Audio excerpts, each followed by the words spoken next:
If I had to look at this market rally today from cold start, knowing what I know about how these fast reversals usually fool people, how leadership changes under the surface, and how panic can blind even smart investors, I would not be treating this like some obvious trap.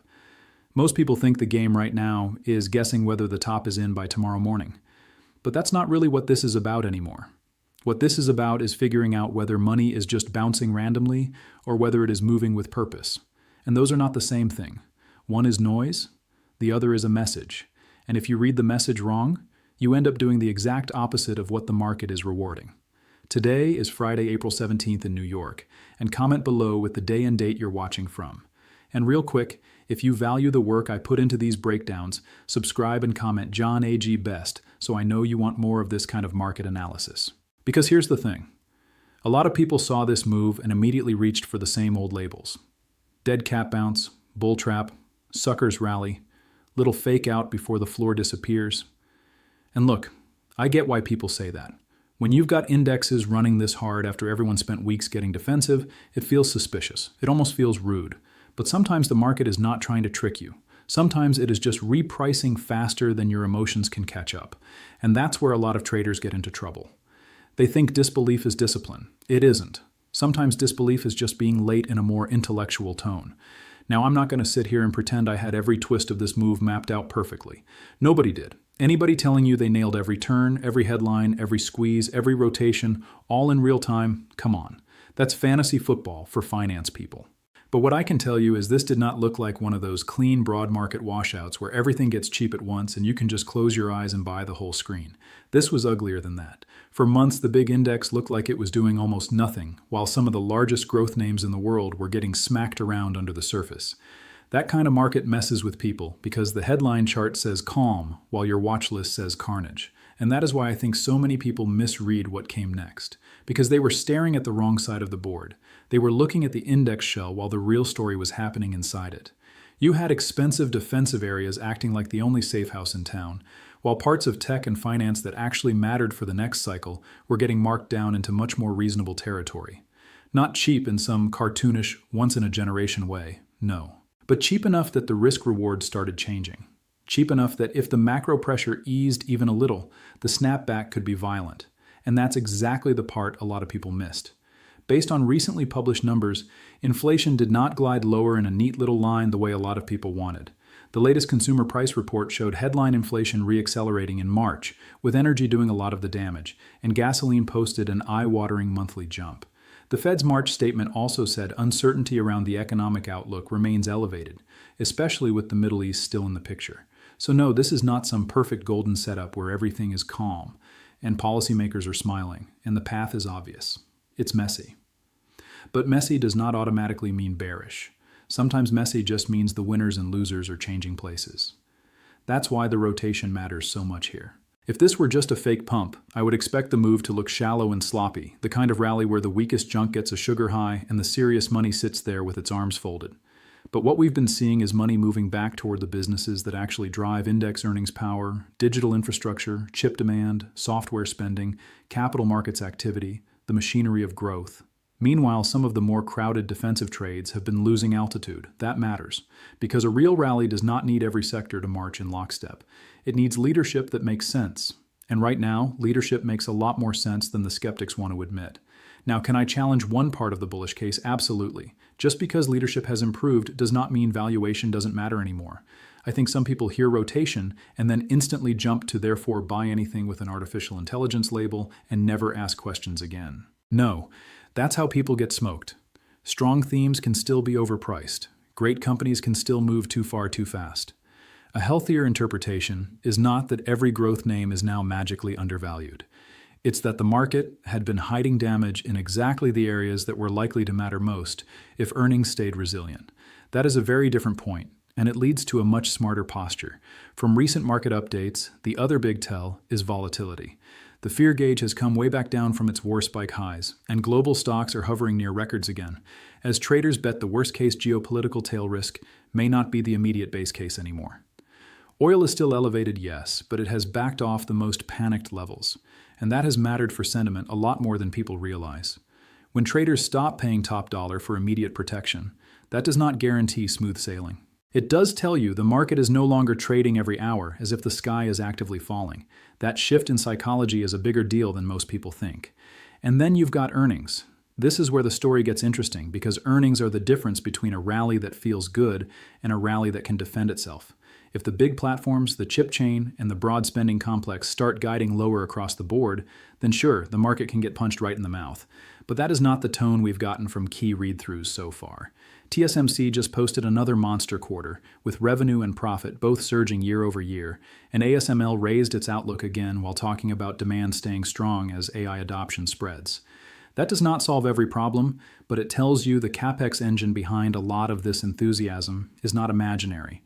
And it's not just about two companies. According to recent reporting, spending plans from the giant cloud and platform players are still enormous, with data center investment running into the many hundreds of billions this year. That is not small. That is not fringe. That is the kind of capital commitment that keeps a whole chain of suppliers, foundries, equipment makers, networking names, and power infrastructure plays busy for a long time. Now, does that guarantee every stock linked to the theme deserves its price? Of course not.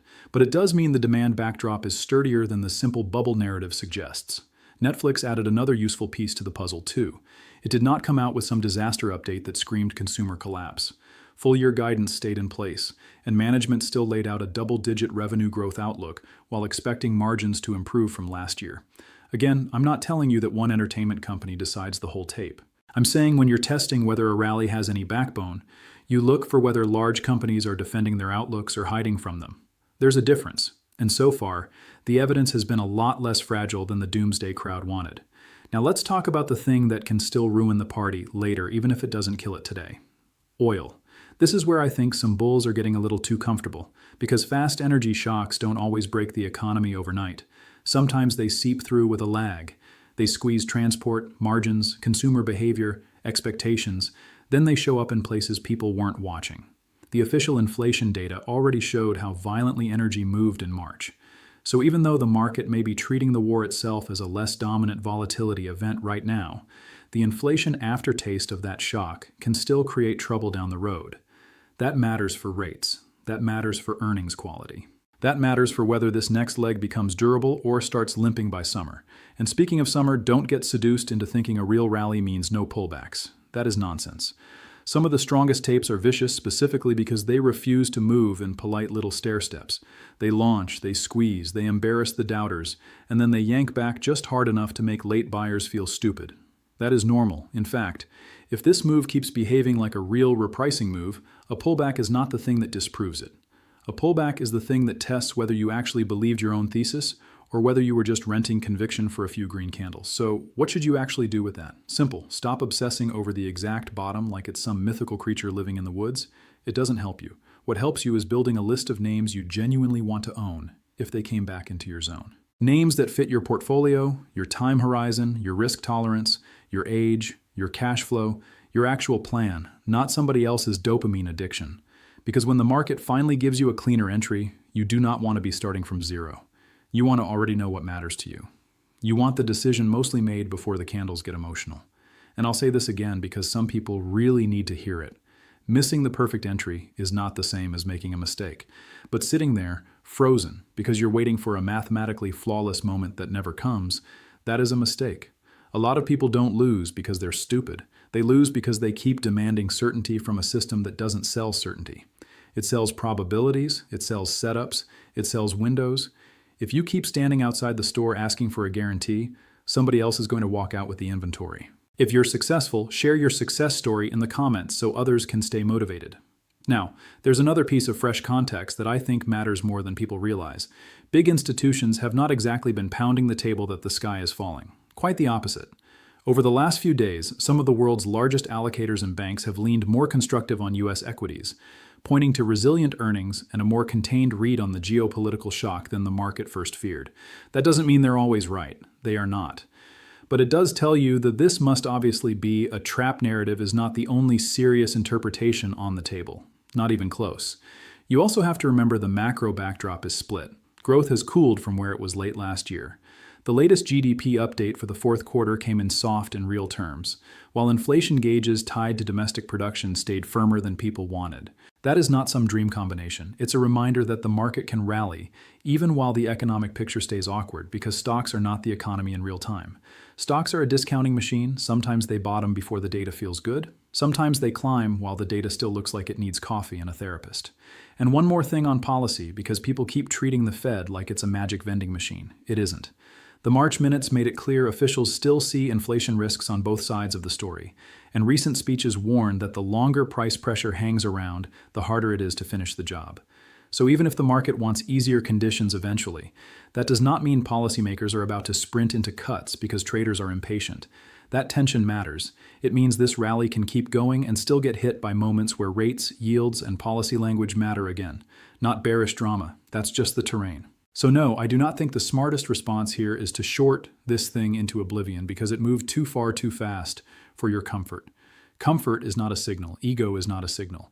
Embarrassment about missing a move is definitely not a signal. The smarter response is to recognize that the market may be telling you something more constructive than the headlines, while still respecting that oil, earnings guidance, and policy expectations can all produce real drawdowns from here. Both things can be true at once. That is the smart way to read a market here. My base case is not that we rip straight upward forever. My base case is that this rally has a more legitimate foundation than the trap crowd thinks, and that the next meaningful pullback is more likely to be an opportunity than a funeral. If leadership keeps holding in the growth complex, if earnings from the big names don't crack, and if energy pressure cools rather than keeps snowballing, then this starts looking less like a fake out and more like the market reaccepting risk after an ugly internal reset. That's a very different story from the one the permanent bears are selling. So start acting like an investor instead of a hostage. Make the list. Know your prices. Know your reasons.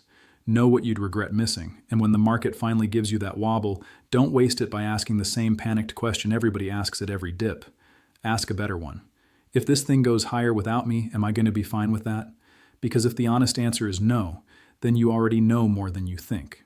And just to keep this grounded, this is for education and discussion, not personal financial advice. I'm sharing how I see the setup, so you can think more clearly, not handing you a magic map. You still have to do the hard part, which is making decisions that fit your own money, your own risk, and your own life.